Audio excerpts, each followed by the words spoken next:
I don't know if you were in athletics or what you were, but there was something about you that you really had a clear of something you wanted to go out and do.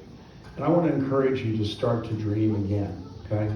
Because it's still there. Maybe something different, but it's time to dream again, because everything, that we seek in this earth, it says that seek ye first the kingdom and all these things will be added unto you.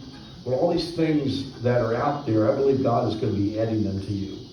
And I really do believe like in this next year, some really specific doors are going to open to you. It's not just a work or a trade or whatever the heck it is. It's something like that that's going to happen. But it's more than that. It's what's behind it. Because, see, you're being positioned in a way. Are you married, by the way? Okay. Okay, good. Because I'm going to say this. Okay, you're being positioned in a way to, meet my wife, children, everything's in line, but it's right here. It's not over here. And so I just believe that you're being maneuvered and repositioned where all those things can start to take place, because you may be praying for these things specifically, but without even praying about it, you're radiating it. And he hears you and he sees you. And that's how much he cares for us. And he starts to make it happen. You know what I mean? When I was in Cincinnati, I remember like, gosh, should I move down here? Should I not move down here?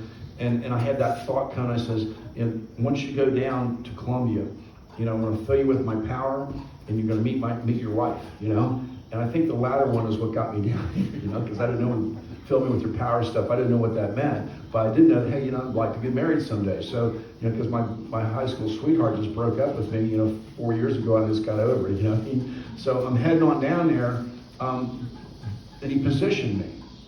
And I didn't realize everything that was going to go on. I didn't realize it was going to be a minister or a diving coach. I didn't know what it was going to be. But now that I look back on it, I can perceive and see how he strategically put me where I needed to be so that all this stuff could happen. And that's exactly what's happening to you. You're being prepared for someone. You're being prepared for children. You're being prepared for all this stuff. And so you need to take stock, because one thing that God told me when I got down here, he says, be patient, because you're going to be very busy one day.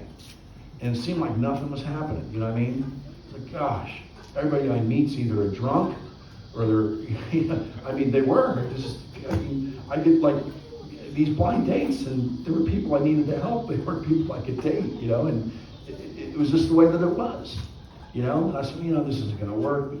All of a sudden, over a period of time, it just opened up, okay? And I would say this next year is a big year for you. So I just want to encourage you. I don't know if that means anything to you, but I just want to encourage you, okay? I really see that in your life, in Jesus' name.